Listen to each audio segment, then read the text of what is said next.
Hello everyone, and finally it's time to start. Infinite Labs presents Road to Sheru Classic Transformation Series. ये series होने जा रही है 6 weeks of transformation series, specifically based and highlighting your consistency part of each and everything. हम कोई भी चीज़ शुरू करते हैं उसका सबसे डिफिकल्ट पार्ट होता है स्टार्ट करना. चीज़ें आगे मूव करती भी हैं अगर हमारा डिसिप्लिन और हमारी हैबिट्स डेवलप होती हैं, लेकिन सबसे मुश्किल पार्ट जो हमेशा रहता है वो हमेशा ही निकल के आता है कि हम चीज़ों को स्टार्ट कैसे करते हैं. और चाहे आप लाइफ का कुछ भी उठाओ, it's not just about fitness. आप अपना काम भी उठाओ, बिजनेस उठाओ, अपनी जॉब उठाओ, no one ever starts with too successful and too fit. हमें अपनी जर्नी कहीं ना कहीं से स्टार्ट करनी पड़ती है और कंसिस्टेंटली उस जर्नी में हमें एफर्ट्स डालने पड़ते हैं ताकि हम एक मुकाम हासिल कर सकें. सो इन्हीं चीज़ों पे हाईलाइट करेगी ये सीरीज़. और अगर हम बात करें तो ये एक टिपिकल फैट लॉस या वेट लॉस सीरीज़ नहीं होने वाली है. वो भी आएगी बाद में, डेफिनेटली आएगी. लेकिन इन 6 हफ्तों के लिए हमारा जो गोल रहेगा आपके लिए वो ये रहेगा कि आप अगर फिटनेस रेजिमेन में नहीं हैं तो उठें और अपनी फिटनेस जर्नी स्टार्ट करें. इन 6 हफ्तों में हम आपको गाइड करेंगे कि आप अपनी जर्नी को स्टार्ट इफेक्टिवली कैसे कर सकते हैं और उसमें कंसिस्टेंसी कैसे हासिल कर सकते हैं. मतलब अगर हम अभी यहाँ पे बात करें मेरे अपने खुद के लाइफस्टाइल की, बहुत सारे लोग, मैंने जैसे पहले भी बात की, बहुत सारे लोग मुझे जानते हैं as a full time fitness coach and a body building prep coach. लेकिन अब लाइफ काफ़ी मूव ऑन हो चुकी है, काफ़ी फास्ट हो चुकी है. अब सिर्फ यही एक बिजनेस वेंचर नहीं है जिसमें मैं इंक्लूडेड हूँ. इसके साथ साथ और भी 2 मेरे बिजनेस वेंचर्स हैं जिनको मैं मैनेज करता हूँ अपनी फुल डे की रूटीन में. So I think that my journey will definitely explain your journeys. My journey is also going to be same. बिल्कुल आपके जैसे ही रहने वाली है. सुबह एक टाइम पे उठना, स्पेसिफिक अपना रेजिमेंट फॉलो करना, उसके बाद अपने काम पे जाना, अपने लंच मील लेना, अपना स्नैक मील लेना, उसके बाद फिर वापस आना, घर आना, अपनी फैमिली के साथ टाइम स्पेंड करना, जो पेंडिंग फोन कॉल्स हैं उनको आंसर करना. बहुत सारी चीज़ें होती हैं जो डेली रूटीन में एक आम इंसान की लाइफ में होती हैं और हमें उसी चीज़ को टारगेट करना है कि उन सभी डेली ड्यूटीज़ को बिना इम्पैक्ट किए हम एक फिट एंड हेल्दी लाइफस्टाइल कैसे अपना सकते हैं. और इस जर्नी में मैं आपको लेके चलूँगा. अपने साथ बहुत सारे इनसाइट्स भी होंगे, बहुत सारे आप बोल सकते हैं कि इनसाइट्स के साथ साथ बहुत सारे वैल्यूएबल पॉइंट्स भी होंगे जो डिस्कस करूंगा मैं अपने बारे में, अपनी जर्नी के बारे में. और डेफिनेट सी बात है कि एक्सपर्ट एडवाइस सेक्शन जो होने वाला है हर एपिसोड के एंड में, it's going to be very very very remarkable because along with doctor Som who is going to head the expert advice segment, और भी बहुत सारे सेलिब्रिटीज इस चीज में फीचर होंगे जो अपने लाइफ के वैल्यूएबल लेसन्स आपको देंगे कि उन्होंने कंसिस्टेंसी को हासिल कैसे किया है. और जहाँ तक बात करें पूरे इस प्रोसेस की, प्रोसेस बहुत ही सिंपल रहने वाला है, बहुत ही कन्वीनियंट प्लान्स रहने वाले हैं. जो भी आपके डाइट प्लान्स रहेंगे वो उसमें मैं जो कोशिश करूंगा, जब मेरी टीम जो मुझे गाइड कर रही है, जिनको मैं काफ़ी टाइम से गाइड कर रहा हूं, अब वो मुझे गाइड करेंगे इस प्रोसेस में, तो हमारा सारी टीम का एक मोटिव रहेगा कि जो भी आपके न्यूट्रिशन प्लान्स रहेंगे वो बहुत ही बेसिक आइटम्स पे रहेंगे जिनको आप अरेंज कर सकते हो इजीली और डेली बेसिस पे उनको आप कुक कर सकते हो और स्टोर कर सकते हो अपनी होम कंडीशन के हिसाब से. और रही बात वर्कआउट प्लान की, तो वर्कआउट प्लान जो भी बनेगा, जो भी एक बेस प्लान आपके साथ शेयर होगा, जो प्लान मैं परफॉर्म करूंगा हर एक एपिसोड में डेली बेसिस पे, वो प्लान 60 से 70 मिनट से ऊपर जाने वाला नहीं है. इससे ज्यादा टाइम नहीं लगेगा उस प्लान को हैंडल करने में और एग्जीक्यूट करने में, बिकॉज एक रेगुलर काम करने वाले बंदे के पास इतना ही टाइम होता है कि वो अपने फिटनेस रेजिमेंट को दे, क्योंकि बाकी का सारा दिन ऑक्युपाइड रहता ही रहता है. तो जो आपका गोल रहेगा स्पेसिफिकली वीक 1 के लिए वो यही रहेगा कि हमने अपने आप को समझना है, अपनी रूटीन्स को अंडरस्टैंड करना है. जो भी टिप्स हम आपको प्रोवाइड करेंगे, जो भी रेजिमेंट्स हम आपको प्रोवाइड करेंगे, उन रेजिमेंट्स को अपने हिसाब से अकोमोडेट करना है आपको, और प्रोसेस को रश बिल्कुल नहीं करना है। You don't need to rush the process because good things always take time. Okay, and now we are on to the nutrition overview. Nutrition एक बहुत ही important aspect है हमारी life का। You are what you eat. It's that simple. और आपका nutrition decide करता है कि आपकी हेल्थ एंड लॉन्जिविटी कैसी होगी, आपकी डेली की वर्क लाइफ कैसी होगी, और आपका ओवरऑल एक एक्सपीरियंस अपने आप को लेके आपका हेल्थ एक्सपीरियंस कैसा रहेगा। So nutrition is one of the most important parts of your life actually. और जो न्यूट्रिशन हम इस पूरे प्रोसेस के लिए डिज़ाइन करेंगे, राइट, उसमें एक चीज़ का हम ख्याल रखेंगे पहले एटलीस्ट 2 हफ्ते के लिए, जो कि मेरा अपने हर एक क्लाइंट को लेके मेरा एक प्रिंसिपल रहता है कि मैं अपने कभी भी किसी भी क्लाइंट का जो बेस प्लान होता है, जो स्टार्टिंग प्लान होता है, वो हम कभी भी बहुत ज़्यादा लो कैलोरीज से स्टार्ट नहीं करते। उसका जो मेन रीज़न है कि हम क्यों low calories, extremely low calories पे स्टार्ट क्यों नहीं करते। फर्स्ट ऑफ ऑल, जब आप जिम स्टार्ट करते हो आपके स्ट्रेंथ लेवल्स उस लेवल पे नहीं होते, राइट। आपको एक स्ट्रेंथ लेवल तक पहुंचने के लिए टाइम लगता ही लगता है, और उस केस में न्यूट्रिशन बहुत इंपॉर्टेंट है आपको स्ट्रेंथ प्रोवाइड करने के लिए, आपको एनर्जी प्रोवाइड करने के लिए। तो अगर हम अपना जो प्लान है, जो अपनी जर्नी है, फिटनेस जर्नी, उसको हम बहुत लो कैलोरी से स्टार्ट करते हैं, तो उसका नुकसान मेजरली क्या होता है कि आप ट्रेनिंग पे भी फोकस नहीं कर पाते। Because and of the day अगर आपको वेट ट्रेनिंग करनी है जिसने आपको मस्कुलर स्ट्रेंथ प्रोवाइड करनी है और बहुत सारे बेनिफिट्स हैं, तो कभी भी अपनी जर्नी अगर आप स्टार्ट करते हो, डेफिनेट सी बात है कि आपका एक बड़ा जो गोल है वो एक वेट लॉस या फैट लॉस हो सकता है, लेकिन उसके लिए बहुत इंपॉर्टेंट है आपकी ट्रेनिंग एफिशिएंट होना। तो उस ट्रेनिंग को एफिशिएंट करने के लिए आपको न्यूट्रिशन बहुत बढ़िया तरीके से एडजस्ट भी करना और लेना भी है। बिल्कुल लो कैलोरी से हमें स्टार्ट नहीं करना है, बिकॉज एक तो ट्रेनिंग तो इम्पैक्ट होगी, लेकिन आपके रोज के काम और आपका काम करने का, आपका जॉब के टाइम पे जो आपका फोकस है, काम करने का फोकस है, वो भी प्रॉपरली नहीं बन पाएगा जब हम स्टार्टिंग ही बिल्कुल लो कैलोरी से करें, और बॉडी रिकवर भी नहीं होगी।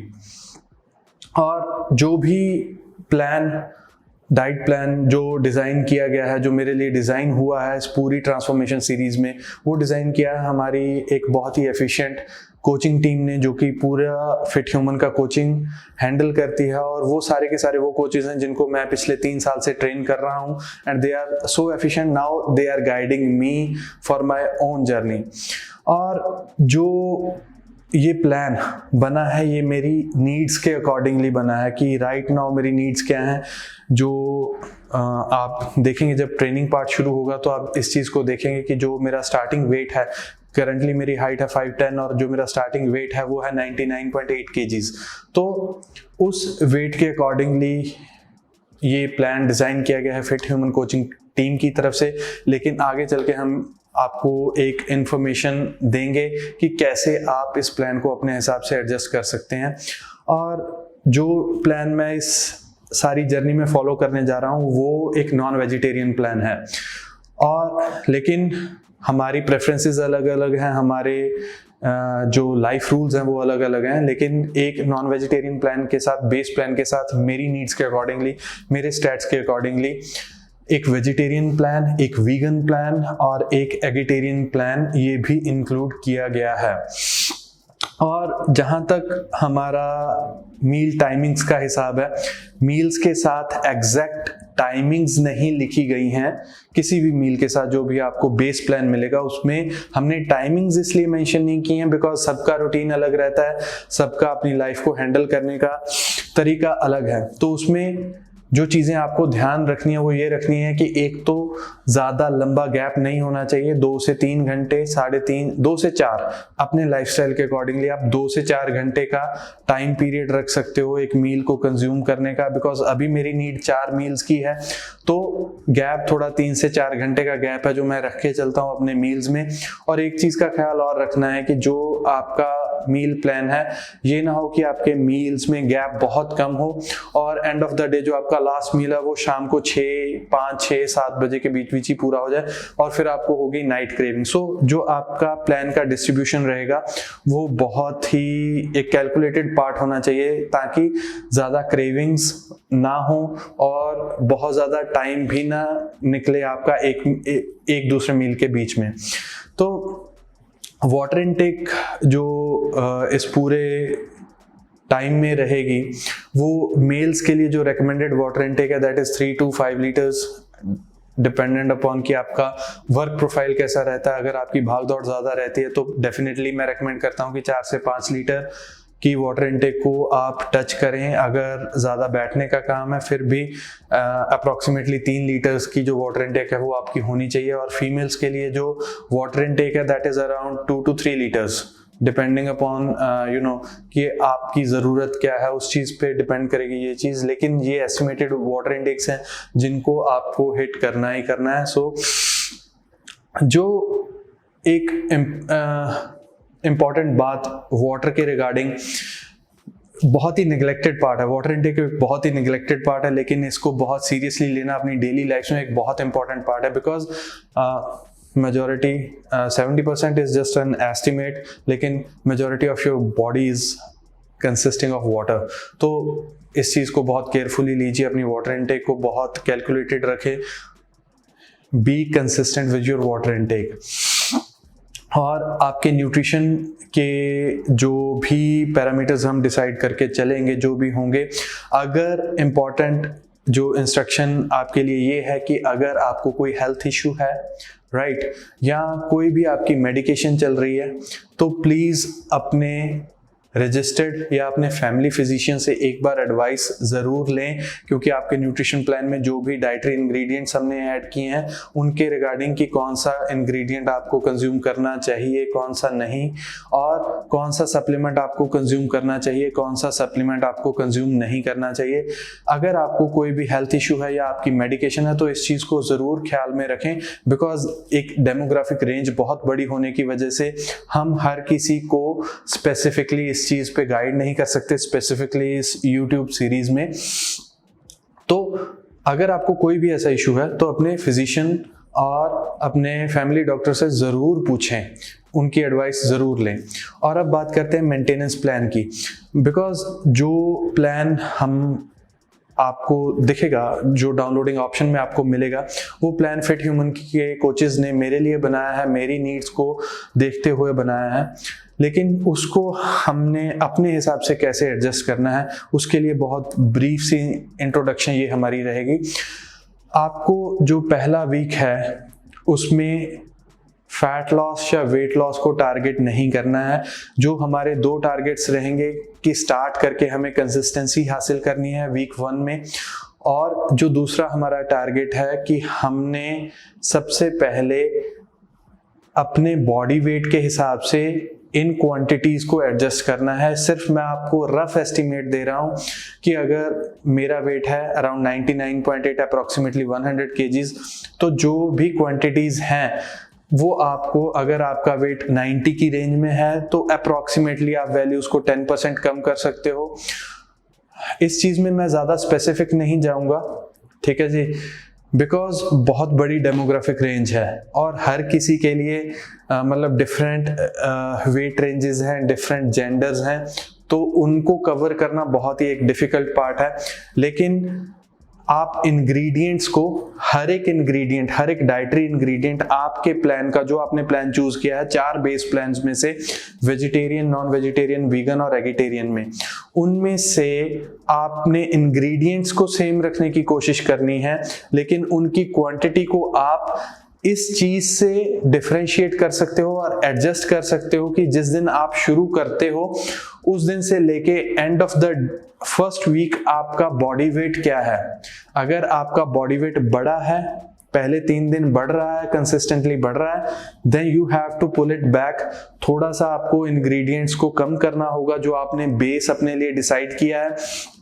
और अगर आपको लगता है कि उस बेस प्लान पे आप बहुत ज़्यादा हंग्री फील कर रहे हो, बहुत ज़्यादा क्रेविंग्स फील कर रहे हो और एनर्जी लेवल्स आपके बहुत ज़्यादा डाउन हुए हैं, तो अपने बेस प्लान को आप थोड़ा एडजस्ट करके ऊपर लेके जा सकते हैं, क्वांटिटीज़ को बढ़ा सकते हैं। So after the nutrition preview, let's move on to the supplement guide.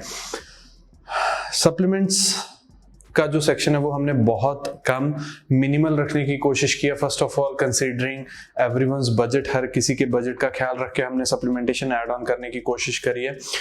और हमारी कोशिश बेसिकली ये रही है कि बहुत ही बेसिक सप्लीमेंट्स हैं उनको ही ऐड किया जाए, जो जिनके मतलब जो मुझे फील होता है कि हाँ ये चीज़ें इसेंशियल हैं एक वाइडर वैरायटी ऑफ पॉपुलेशन के लिए, उनको ऐड करना बेनिफिशियल है। हमने सिर्फ और सिर्फ वही सप्लीमेंट्स ऐड ऑन किए हैं। और ये सप्लीमेंट्स वैसे कंपलसरी नहीं है, राइट?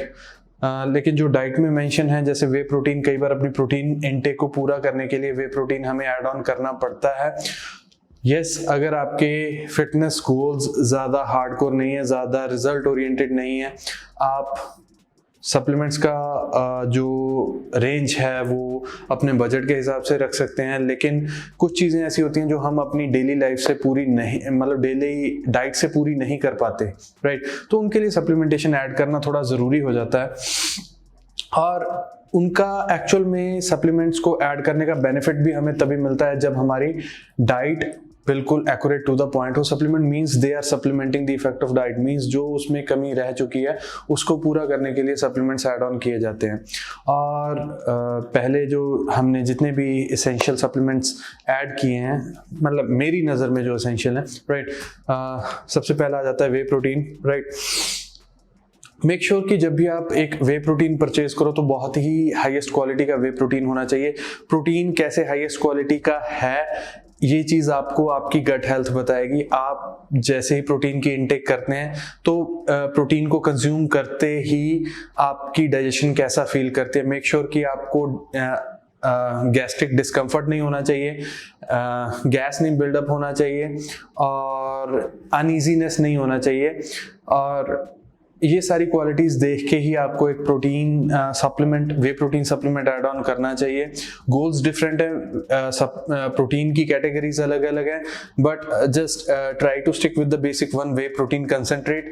और अच्छी क्वालिटी, जो भी आपका ट्रस्टेड ट्रेनर है या आपका कोच है या आपका गाइड है, आप उनकी एडवाइस ले सकते हैं कि ट्रस्टेड ब्रांड्स मार्केट में कौन कौन से हैं। उसके बाद आ जाता है plant protein. Plant protein actually beneficial है, या हमने इसलिए ऐड ऑन किया है कि हमने वीगन डाइट का सेक्शन भी इंक्लूड किया है।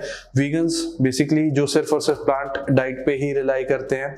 तो plant protein is isolated from plants, right. Make sure कि जो आप प्लांट प्रोटीन ले रहे हो उसकी जो अमीनो प्रोफाइल है वो कंप्लीट होनी चाहिए। All the essential amino acids should be included in that, right? काफ़ी ट्रस्टेड ब्रांड्स हैं, उसके लिए भी आप अपने ट्रेनर या कोच से कंसल्ट कर सकते हैं, या आप रिव्यूज़ किसी भी थर्ड पार्टी रिव्यूज़ के थ्रू चेक कर सकते हैं कि कौन सा प्लांट प्रोटीन बढ़िया है मार्केट में। उसके बाद मल्टीविटामिन्स मेरी नज़र में ऐड ऑन करना कोई बुरी बात नहीं है। It's one of the essential supplements, because अगर हम देखें तो इंडियन पॉपुलेशन में या मतलब वर्ल्ड के मेजर डेमोग्राफिक्स में vitamin deficiency is one of the most common found deficiencies. So multivitamin supplement is very essential, because आज की डेट में कई बार जो फूड सोर्सेज माना जाता है कि हमें विटामिन्स एंड मिनरल्स प्रोवाइड करते हैं, they are not at that quality जो क्वालिटी पहले थी। या तो मतलब उनको केमिकल ग्रोथ दी गई है या एक अनहाइजीनिक एनवायरनमेंट में उनको ग्रो किया गया है। डेफिनेट सी बात है कि एक फूड आइटम की ग्रोन क्वालिटी क्या है वो हाईली इस चीज को डिसाइड करती है कि उसका विटामिन और मिनरल कंटेंट कितना होगा। सो अगर हम मल्टीविटामिन, एक अच्छी क्वालिटी का मल्टीविटामिन ऐड करते हैं, it's one of the most beneficial supplements and one of the most essential supplements that I think. अगर आपका जो प्रोटीन इंटेक है आपकी डाइट से पूरा हो रहा है तो जरूरी नहीं है कि मतलब आपको वे प्रोटीन उस अमाउंट में कंज्यूम करना ही करना है जिस अमाउंट में रिकमेंडेड है, but that is you know to fulfil your own fitness goals. लेकिन multivitamin definitely a good quality multivitamin we should include that. और उसके बाद जो वीगन्स हैं, जो वीगन पॉपुलेशन है, they can choose multivitamin from a vegan source, right. Vegan multivitamins भी अभी मार्केट में आ चुके हैं, तो काफ़ी ट्रस्टेड ब्रांड्स भी हैं। Just find out the vegan multivitamin with good quality of reviews. उसके बाद ओमेगा 3 फैटी एसिड्स, बहुत ज़्यादा फंक्शंस हैं बॉडी में, a wide variety of functions and really beneficial fatty acids for our body. Over consumption नहीं करना चाहिए इनका, एक लिमिट अमाउंट में इनकी कंजम्पशन करनी चाहिए, बट एक लिमिट अमाउंट में यूज करते हुए these are one of the very beneficial supplements to be included that. उसके बाद vitamin D3, approximately 90% of Indian population is deficient in vitamin D3, especially the generation of our parents। वो generation में majority लोग vitamin D3 में deficient हैं। That's why I try to add vitamin D3 in a very regulated dosages, right? But make sure कि जब आप routine में अपने ब्लड रिपोर्ट्स करवाते रहें ताकि आपको डेफिशिएंसीज का पता चलता रहे। अगर विटामिन D3 आपका बहुत ज़्यादा लो है तो डेफिनेट सी बात है कि आप अपने एक रजिस्टर्ड फिजिशियन से कंसल्ट करें ताकि वो आपको इसकी ऑप्टिमल डोजेज जो स्टार्टिंग के लिए है वो बता सके। जो मैंने प्लान में मेंशन की हैं these are the maintenance doses only, लेकिन अगर आपको डेफिशिएंसी बहुत ज़्यादा है तो आपको अपने फिजिशियन से इस चीज को डिस्कस करके विटामिन D3 की डोज एडजस्ट करनी चाहिए। उसके बाद करक्यूमिन हर्ब सप्लीमेंट है, बहुत वैरायटी ऑफ फंक्शंस है, जॉइंट सपोर्ट एंड इम्यूनिटी, और भी काफी सारे फंक्शंस हैं। इस वजह से मैंने करक्यूमिन को ऐड किया है। करक्यूमिन कोई कॉस्टली सप्लीमेंट नहीं है, बहुत ही इफेक्टिव रेट्स में आपको मिल जाएगा, काफ़ी ट्रस्टेड ब्रांड्स भी हैं, काफ़ी ट्रस्टेड सोर्सेज भी हैं। तो करक्यूमिन को ऐड करना is one of the beneficial things, not mandatory but yes you can add that for different benefits also. The last one is ashwagandha, very old school supplement, Ayurvedic supplements जो centuries से हमारे culture में present है और आज की date में world की बहुत बड़ी न्यूट्रास्यूटिकल कंपनीज भी अश्वगंधा की जो एफिकेसी है, जो इसके बेनिफिट्स हैं, उनको वाउच करती हैं। तो डेफिनेटली एक good quality ashwagandha can help you with the relief of your mental stress and the overall wellness. So for me, if I consider ashwagandha is one of the staple supplements that I use, and definitely for better abilities and better strength and better overall well-being, ashwagandha should be added. That's done, and now let's move on to the training part. Okay, let's start with the training program. It's day 1, so it's going to be a push day। जो हमारा इस week का जो training pattern रहेगा वो push pull leg रहेगा। Reason, different body parts, हमने single body parts cover नहीं किए हैं because it's too much of stress in the beginning on one single body part to handle the things. Next week देखेंगे हमने क्या करना है, वो इस वीक हम अपनी बॉडी को एनालाइज करेंगे कि कैसे परफॉर्म कर रही है और एंड ऑफ द वीक मैं कैसा फील कर रहा हूँ। उस हिसाब से हम चूज करेंगे कि हमारी नेक्स्ट वीक की ट्रेनिंग मेथोडोलॉजी क्या रहेगी। स्टार्ट करेंगे हम पहले वार्म अप से। Warm up cardio, right. Cardio में बहुत सारे ऑप्शंस हैं हमारे पास जो हम पिक कर सकते हैं। फॉर एग्जांपल, अगर आपके पास जिम जाने का टाइम नहीं है, you want to do just weight training at your gym, you can do the cardio in the open space. Go for a walk, do a fast walk, right. वो आपके लिए एक अच्छा कार्डियो वार्म अप हो सकता है, ठीक है। और अगर आप जिम में ही सारा कुछ मैनेज करना चाहते हैं तो जो वार्म अप पैटर्न्स मैंने डिसाइड किए हैं एज अ बिगिनर, या आप अपनी जर्नी स्टार्ट कर रहे हैं तो उसके लिए जो मैंने वार्म अप पैटर्न्स चूज़ किए हैं वो यही हैं कि या तो आप ट्रेडमिल पे 15 से 20 मिनट की वॉक दे सकते हो, एक रेगुलर पेस। अगर आप बिल्कुल बिगिनर हो तो आपको ना तो इंक्लाइन बढ़ानी है तो ना ही आपको उसकी स्पीड बढ़ानी है, जस्ट एक कॉमन 5 to 5.5 की स्पीड पे आप ट्रेडमिल पे वॉक कर सकते हो। और उसके बाद अगर आप इंटरमीडिएट हो तो आप एक टाइम पैटर्न्स को एडजस्ट कर सकते हो। फॉर एग्जांपल, अगर हम 15 मिनट या 20 मिनट ट्रेडमिल चूज करते हैं अपने वार्म अप के लिए तो उसमें आप 4 मिनट की वॉक कर सकते हैं और 1 मिनट का उसमें आप जॉगिंग एंटर कर सकते हैं। थोड़ा सा थोड़ी सी मतलब इंक्रीज स्पीड पे हम हल्की फुल्की सी रनिंग ऐड कर सकते हैं उस 1 मिनट के लिए, और ये हम बार बार रिपीट कर सकते हैं। 4 मिनट की वॉक, 1 मिनट का जॉग, 4 मिनट की वॉक, 1 मिनट का मतलब जॉग हो गया। और इसको हम 3 सेट लगाएं या 4 सेट लगाएं, ये टोटली आप अपने आप को आपने अपने लेवल के हिसाब से देखना है, ठीक है। जरूरी नहीं है कि जो रिटन सेट ऑफ इंस्ट्रक्शंस है वो आपको पहले वीक ही फॉलो करने हैं कार्डियो के। जस्ट अपने आप को एनालाइज कीजिए कि आपका क्या पोटेंशियल रहेगा, उस हिसाब से आप इसको चूज कीजिए। और जो पैटर्न मैं खुद के लिए फॉलो करने जा रहा हूँ वो रहेगा 2 minutes walk and 1 minute running, 2 minute walk 1 minute running repeated into the 5 sets। सो ये हमारा कार्डियो रहेगा। सो कार्डियो, आफ्टर कार्डियो बिकॉज हमारा लोअर बॉडी वार्म अप हो चुका है, अच्छे से वार्म अप हो चुका है, और फिर हम करेंगे अपर बॉडी वार्म अप, जो कि अभी बेसिक मैं बिल्कुल एक बैंडेड वार्म अप रखूंगा। एक elastic band, medium strength elastic band रहेगा, वो आप वीडियो में देख पाएंगे कि कौन सा बैंड मैं यूज़ कर रहा हूँ, और जिसकी ना ही रिजिडिटी ज़्यादा हो, मतलब उसकी टेंशन बहुत ज़्यादा हार्ड नहीं होनी चाहिए। एक almost freely moving thin strip band आपके लिए एक अच्छा काम कर सकता है।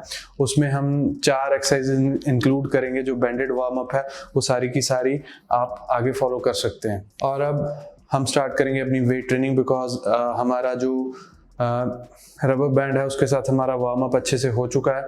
तो जो पहली एक्सरसाइज हमारी पुश डे की रहेगी that is incline dumbbell press. First of all मैं आपके लिए 1-2 इसमें वेरिएंट्स पहले ही दे दूं, क्योंकि मैंने डंबल्स चूज किए हैं। अगर आप बिल्कुल ही बिगिनर हो तो ज़रूरी नहीं है कि आपको डंबल्स के साथ ही ये एक्सरसाइज परफॉर्म करनी है। बेटर रहेगा कि अगर आपकी जिम में एक इंक्लाइन चेस्ट प्रेस मशीन है तो आप उस पर भी इस एक्सरसाइज को परफॉर्म कर सकते हैं। इसके हम 3 सेट्स रखेंगे, जो कि पहला वार्म अप रहेगा, अराउंड 12 से 15 की इसकी रेप रेंज रहेगी, और इसको हमने मीडियम इंटेंसिटी पे ऑपरेट करना है। मीडियम इंटेंसिटी मींस कि आपने फेलियर अचीव नहीं करना है, इसमें बिल्कुल भी फेलियर अचीव नहीं करना है। ये सेट जस्ट आपके लिए एक एक्टिवेशन का काम करेगा, राइट। इसका जो सेकंड सेट रहेगा that would be medium intensity, but जो इसमें हम थोड़ा वेट ज़्यादा लेंगे और रेपिटेशन इसमें भी हमारे 12 से 15 रहेंगे। जो हमारा तीसरा सेट रहेगा वो थोड़ा हाई इंटेंसिटी सेट रहेगा, इसमें हमने 10 से 12 की रेप रेंज में फेलियर अटेन करना है। लेकिन आपको जिस चीज़ का ख्याल रखना है वो ये है कि जो आपका मूवमेंट है, जो आपका रेंज ऑफ मोशन है, जो आपका रेप टेम्पो है, वो बहुत ही कंट्रोल्ड होना चाहिए।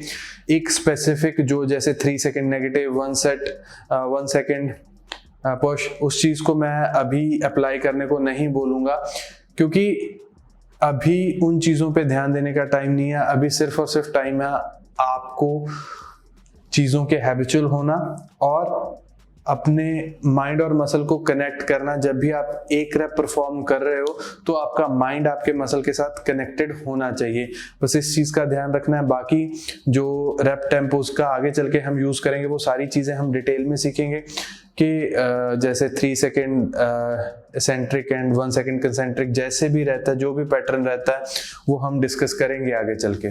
Second exercise is machine shoulder press. Machine अगर अवेलेबल नहीं है तो इस चीज़ को भी आप इस एक्सरसाइज को आप डंबल्स के साथ परफॉर्म कर सकते हैं। Same rep patterns, same intensity patterns इसमें भी हम फॉलो करेंगे। मेक श्योर कि जो आपका एग्जीक्यूशन है वो इतना स्मूथ रहे कि आप अपने शोल्डर्स को इसके साथ कनेक्टेड फील कर पाएं, क्योंकि जैसे मैंने आपको पहले भी बताया that we are not going very intense for the first week. ये सेकेंड वीक में हम इंटेंसिटी इंक्रीज करेंगे। इस वीक हमने जो पार्ट फोकस करना है इस एक्सरसाइज में that is shoulders, right. Dumbbell press is the movement and just go through it. So next exercise is tricep push downs. इसमें भी हम 3 सेट्स रखेंगे, मीडियम हाई इंटेंसिटी।